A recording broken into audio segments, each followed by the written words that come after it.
খাস শিয়ালদা চত্বরে বেআইনি পানীয় জলের কারবারের এবার পর্দাফাঁস। বেআইনিভাবে তোলা হচ্ছে ভূগর্ভস্থ জল, সেই জল জারে ভরে বিক্রি করা হচ্ছে খোলা বাজারে। রয়েছে বহুজাতিক সংস্থার জলের জারও। অভিযোগ খোদ ৩৬ নম্বর ওয়ার্ডের কাউন্সিলর শচীন সিংহের। পাপ্পু খান ওরফে লতিফের বিরুদ্ধেই অভিযোগ করছেন কাউন্সিলর শচীন সিংহ। বেআইনি জলের কারবারের বিরুদ্ধে অবিলম্বে পদক্ষেপ করা হবে বলেই জানিয়েছেন মেয়র। লাইসেন্সের জন্য আবেদন করা হয়েছে বলে দাবি করা হয়েছে। খাস শিয়ালদা চত্বরে বেআইনি পানীয় জলের কারবারের পর্দাফাঁস। কিভাবে এই বেআইনি পানীয় জলের কারবারের পর্দাফাঁস হলো, বিস্তারিত জানবো। আমাদের প্রতিনিধি সরাসরি অনির্বাণ বিশ্বাস রয়েছেন আমাদের সঙ্গে। অনির্বাণ।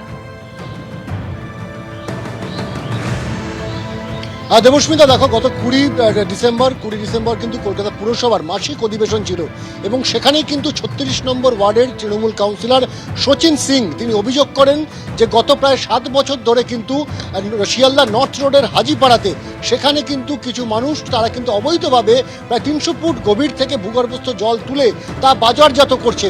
স্বাভাবিকভাবে এই যে জল তুলে বাজারজাত করা হচ্ছে সেই সম্পর্কিত কোনো নথি বা তথ্য পুরসভার কাছে আছে কিনা তা তিনি জানতে চান। যদি সেক্ষেত্রে না থেকে থাকে তাহলে পুরসভার তরফে কি ব্যবস্থা নেওয়া হয়েছে সেই বিষয়টি কিন্তু তিনি জানতে চান। কারণ তার যেটা অভিযোগ যে 23শে জুন এই বছরের তিনি কিন্তু অভিযোগ করেছিলেন পুরসভায়, কিন্তু এখনো পর্যন্ত পুরসভার তরফে কোনো ধরনের ব্যবস্থা নেওয়া হয়নি। অন্যদিকে আমরা যখন ঘটনাস্থলে যাই অভিযোগ শুনে, তখন কিন্তু আমরা দেখতে পাই যে একেবারে ভূগর্ভস্থ জল তুলে সেখান থেকে ফিল্টার করে সেখান থেকে কিন্তু বাজারজাত করা হচ্ছে এবং সেখানে যে শুধুমাত্র ওই যে নির্দিষ্ট কোম্পানি, সেই কোম্পানির যে জারিক্যান রয়েছে এমনটা নয়, বেশ কিছু বহুজাতিক সংস্থারও জারিক্যান রয়েছে। যদিও যাদের বিরুদ্ধে এই অভিযোগ উঠেছে লতিফ খান এবং তার ঘনিষ্ঠরা, তারা কিন্তু দাবি করেছেন যে ওই বহুজাতিক সংস্থার বোতলগুলো এমনি রাখা রয়েছে, স্ক্র্যাপ বোতল, ওগুলো কিন্তু ওতে জলবন্দি করে সেগুলো বাজারজাত করা হচ্ছে না। কিন্তু প্রশ্ন হচ্ছে যে এই ধরনের জল তুলে সেগুলো বাজারজাত করবার আগে সবচেয়ে গুরুত্বপূর্ণ নথি হিসেবে যেটা দরকার সেটা হচ্ছে স্টেট ওয়াটার যে ইনভেস্টিগেশন ডিপার্টমেন্ট, যেটাকে বলা হয় সুইট, সেই সুইটের অনুমতিপত্র দরকার হয় বিভিন্ন ব্যবসার ক্ষেত্রে, জলের ব্যবসার ক্ষেত্রে অন্তত। কিন্তু সেক্ষেত্রে তাদের কাছে যে কাগজ তারা দেখিয়েছেন সেখানে দেখা যাচ্ছে যে তাদের কাছে ট্রেড লাইসেন্স রয়েছে, আইএসও সার্টিফাইড কপি রয়েছে এবং তার পাশাপাশি তাদের কাছে কিন্তু ফ্যাসাইয়ের কাগজ রয়েছে। কিন্তু সবচেয়ে গুরুত্বপূর্ণ এবং যেটা আবশ্যিক এই ধরনের ব্যবসার ক্ষেত্রে যে কাগজ, সুইটের কাগজ, অর্থাৎ যেটা কিনা স্টেট ওয়াটার ইনভেস্টিগেশন ডিপার্টমেন্টের কাগজ, এমন কোনো নথি কিন্তু তারা দেখাতে পারেননি। অর্থাৎ গত 7 বছর ধরে কিন্তু অবৈধভাবে এই জলের কারবার চলছে বলে অভিযোগ করছেন 36 নম্বর ওয়ার্ডের তৃণমূল কাউন্সিলর শচীন সিং। দেবস্মিতা। ধন্যবাদ অনির্বাণ। আর এই খাস শিয়ালদা চত্বরে যে বেআইনিভাবে পানীয় জলের কারবার চলছে সেই অভিযোগ করেছেন 36 নম্বর ওয়ার্ডের কাউন্সিলর শচীন সিং। তিনি কি বলছেন শোনাবো, এবং তারই পাশাপাশি যার বিরুদ্ধে অভিযোগ অর্থাৎ পাপ্পু খান ওরফে লতিফ, তার দাদা কি বলছেন রাখবো পরপর। দীর্ঘদিন ধরে একটা 300 ফুট মাটিতে বোরেবল করে ড্রিঙ্কিং ওয়াটার প্যাকেজিং চলছে। সেটা আপনি দেখবেন ওইখানকার লোকাল লোক আমাকে চিঠি দিয়েছে মাস পিটিশন করে, দেখতে পাচ্ছেন আপনার এই চিঠিটা। তারপরে আমি ডিজি ওয়াটারকে, মিউনিসিপ্যাল কমিশনারকে, সুইটকে, সবাইকে চিঠি করেছি, কিন্তু আমি জানি না কোন অদৃশ্য শক্তি মেয়রের কাছে, মেয়রের কানে এটা মানে দিল না।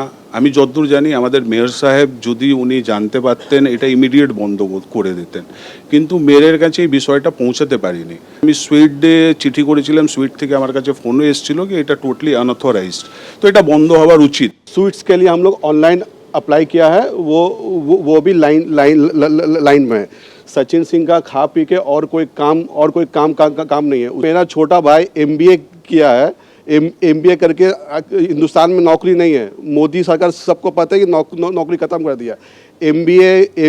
MBA करके नौकरी नहीं है, एक छोटा सा व्यवसाय कर रहा है पानी का, बिजली पानी का, जिसमें वो अपना 4-5 लाइसेंस लेके कर रहा है। उसको वो बोलता है इलीगल काम है जो लाइसेंस लेके है। जो सचिन सिंह कंटिन्यू इलीगल काम कर रहा है। इतना 36 नंबर वार्ड में इलीगल बिल्डिंग खुला हुआ है। मेयर साहब के बार बार बोलने के बाद भी इलीगल काम को बढ़ावा दे रहा है सचिन सिंह। খাস শিয়ালদা চত্বরে বেআইনি পানীয় জলের কারবারের পর্দাফাঁস। বেআইনিভাবে তোলা হচ্ছে ভূগর্ভস্থ জল, এই অভিযোগ করেছেন কাউন্সিলর শচীন সিং। আর মেয়র তিনি বলছেন যে বেআইনি জলের কারবারের বিরুদ্ধে অবিলম্বে পদক্ষেপ করা হবে। আর এ নিয়ে শুরু হয়েছে রাজনৈতিক চর্চা। লতিফ খানের ডাকনাম হচ্ছে পাপ্পু।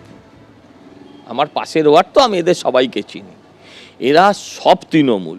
এতদিন ওরা নদী থেকে বালি চুরি করত, এতদিন ওরা কয়লা চুরি করত, গরু চুরি করত, হ্যাঁ, এতদিন ওরা শহরে সিন্ডিকেট করে ইট বালি সিমেন্টের ব্যবসা করতো, এখন এরা মাটির নিচের জল সেটাকেও ছাড়ছে না। তৃণমূল কোন জায়গায় এসে পৌঁছেছে? কাউন্সিলরের এই বক্তব্য যেটা উনি রেখেছেন, যে উদ্দেশ্যেই রাখুক, গোষ্ঠীদ্বন্দ্বের কারণেই রাখুক বা যে কারণেই রাখুক, একদম 100% সত্যি কথা। এবং আরও মারাত্মক, এই সব জায়গায় যেটা হচ্ছে, এই জল আপনি কিনছেন, আপনি ভাবছেন যে আমি একটা বিরাট মাল্টিন্যাশনাল কোম্পানির জল খাচ্ছি, বিদেশি জল খাচ্ছি, আসলে তা নয়। আপনার রাজাবাজারের এঁদো জায়গা থেকে সেই জল তুলে এনে সেই জলকে ফিল্টারও করছে না, কিচ্ছু করছে না, জাস্ট জলটাকে তুলে তাকে প্যাকেজিং করে দিচ্ছে, দিয়ে লেবেল লাগিয়ে বিক্রি হচ্ছে। এক হচ্ছে মানুষকে ঠকাচ্ছে, আর দুই হচ্ছে মানুষের জীবনের সাথে ছিনিমিনি খেলছে।